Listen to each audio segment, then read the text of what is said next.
Que Fils et du Saint-Esprit, voilà, nous sommes arrivés à la grande fête qu'on attendait tous depuis longtemps, qu'on a préparée pendant les 40 jours.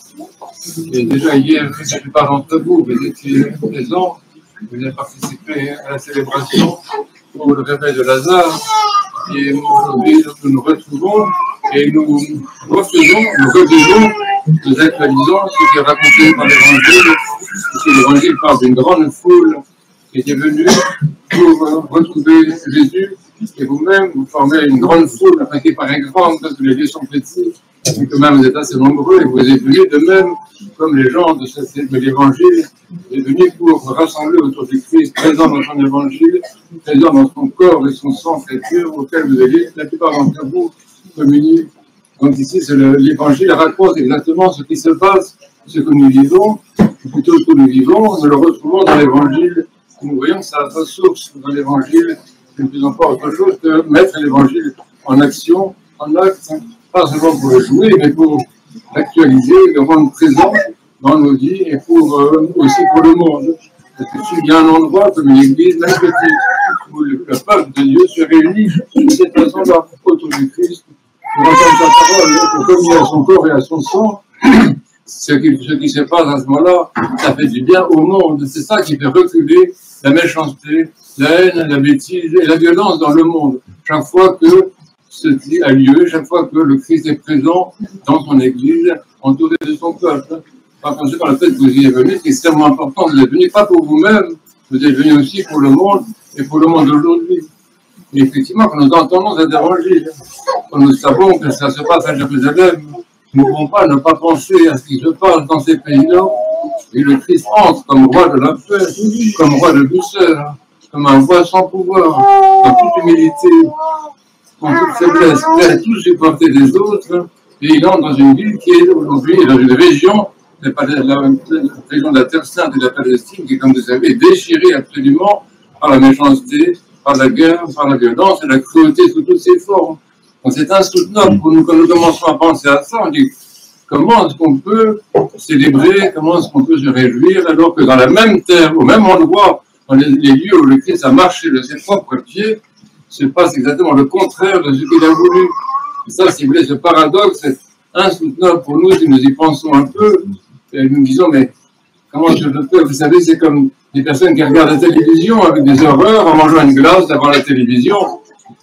C'est insupportable. Comment est-ce que nous pouvons, comment est-ce que nous osons? Et nous osons parce que le Christ, justement, est présent dans ce monde.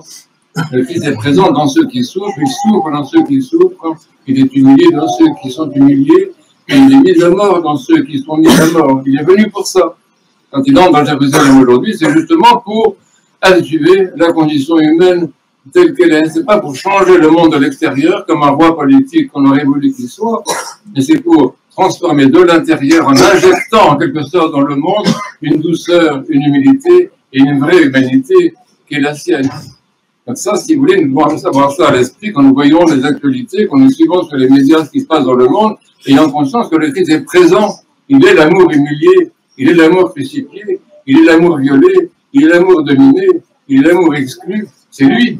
Et nous devons avoir des yeux, les yeux que nous donne le Saint-Esprit pour voir le Christ dans ceux qui souffrent et dans ceux qui sont humiliés. Et il y a une deuxième chose qui est extraordinaire aujourd'hui, ça ne nous console pas complètement, mais qui est le paradoxe de ce jour. C'est qu'en fait, le Christ vient dans Jérusalem pour s'adresser à tout ce qu'il y a de jeune dans l'humanité. C'est pourquoi aujourd'hui, c'est la fête des enfants. On les a même mis dans le sanctuaire, c'est la place pour tout le monde dans le royaume. Et c'est la fête des enfants en général, c'est-à-dire que ça nous rappelle que dans l'Église, il y a une place pour les enfants ne sont pas exclus, les enfants ne sont pas des étrangers, les enfants ne sont pas des jeûneurs, mais les enfants sont des baptisés à part entière et on leur place dans l'Église, dans la célébration, et on doit tout faire pour que les enfants soient actifs dans la liturgie et célébrants. Ça, c'est le rappel ça. Et deuxièmement, ça va plus loin que ça aussi. Ça veut dire qu'en fait, le Christ, quand il entre à Jérusalem, il s'adresse à ce qu'il y a de jeunes dans son peuple, à ce qu'il y a de jeunes dans l'humanité, et ce qu'il y a de jeunes en nous-mêmes. Aujourd'hui, c'est la fête de notre propre jeunesse de l'enfant qui est en nous, même chacun d'entre nous, même si nous sommes fatigués par la vie, même si nous avons beaucoup d'années, même si nous sommes proches de la mort, même si nous sommes pris par des maladies incurables, il y a en nous un enfant. Il y a un enfant, et c'est à cet enfant que le Christ s'adresse aujourd'hui. Il vient toucher, émouvoir, appeler, rencontrer en fait, rencontrer l'enfant qui est en nous, ce qu'il y a de plus jeune en nous. C'est assez important. Quelquefois on cherche le Christ, mais ici ce n'est pas nous qui cherchons le Christ, c'est le Christ qui vient en nous, qui vient vers nous, qui vient dans son peuple. Et quand nous écoutons tout ce qui se passe dans l'Évangile, nous voyons les prières qui sont dites, nous devons sentir ça, que le Christ vient en nous, il vient vers ce qu'il y a de plus jeune en nous. Or, qu'est-ce qu'il y a de jeune en nous? Qu'est-ce qu'il y a de jeune en nous? Qui va dire ça? Moi, je me sens jeune pour telle chose, parce que j'aime le chocolat, parce que j'aime jouer au foot, parce que j'aime bien me promener en forêt. Mes amis, c'est pour des raisons beaucoup plus profondes, hein, je m'en pardonne. Ce qu'il y a de jeune en nous, c'est la capacité à nous émerveiller. À nous émerveiller. En fait, il y a deux signes de la jeunesse. Un être qui est vraiment jeune, quel que soit son âge, qu'il soit mort ou vivant, c'est assez secondaire également.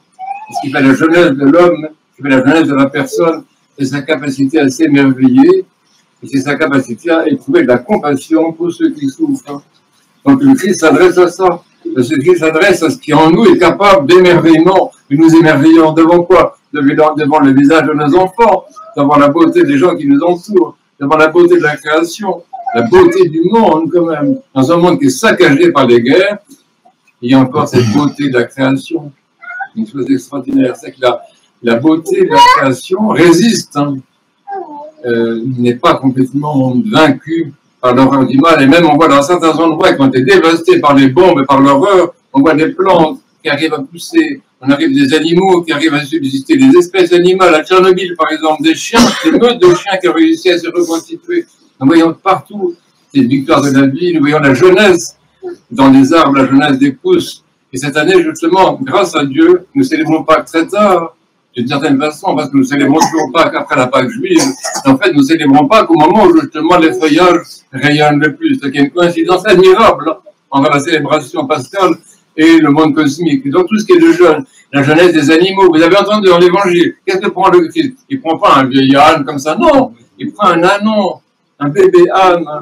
C'est fou. Donc, tout ce qui est de jeune chez les animaux, tout ce qui est de jeune dans la création, tout ce qui est de jeune chez les plantes, et tout ce qui est de jeune chez nous, c'est ça que le Christ cherche, et c'est ça que le Christ rencontre, et c'est ça que le Christ vient réveiller. Donc, vous voyez, je m'arrête là, à l'entrée de la Semaine Sainte, vous voyez, nous entrons la Semaine Sainte avec une grande joie. Avec une grande joie. Il faut arrêter, si vous voulez, de considérer la Semaine Sainte comme une période sinistre. Je sais, ce n'est même pas chrétien de penser une chose comme ça.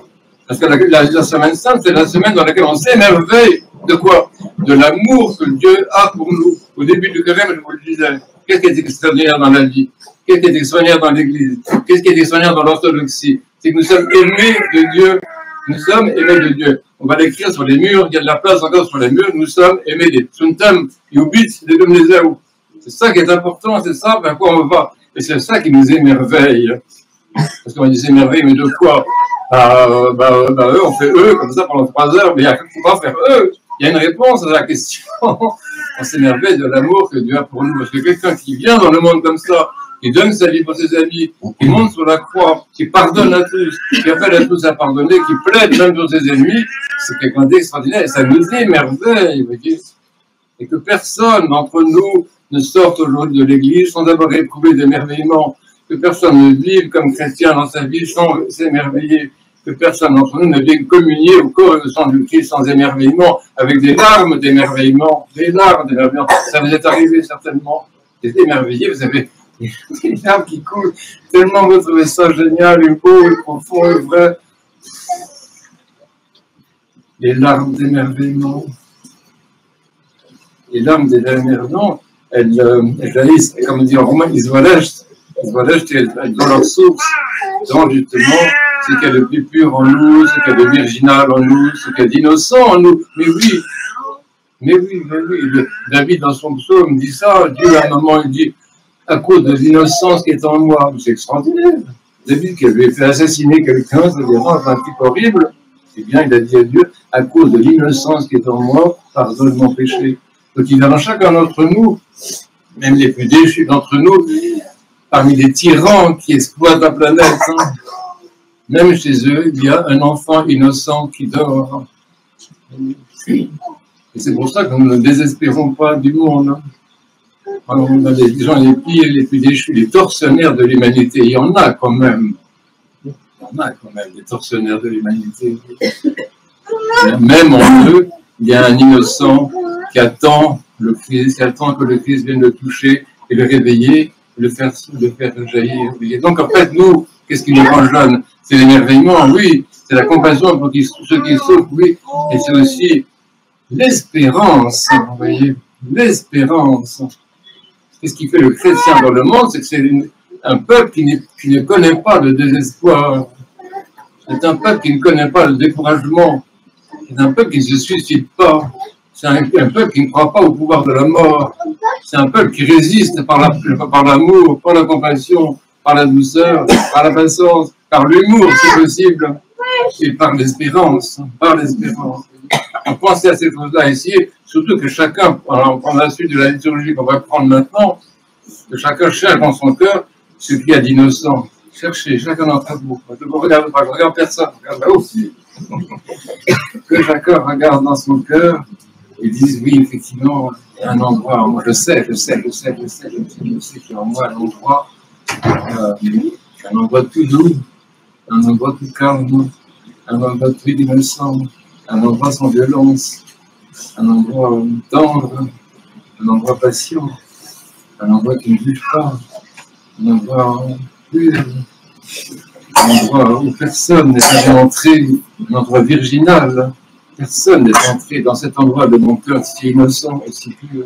Personne. Cet endroit, il est pour le Christ. Il est pour le Christ qui vient aujourd'hui dans la Jérusalem de mon cœur.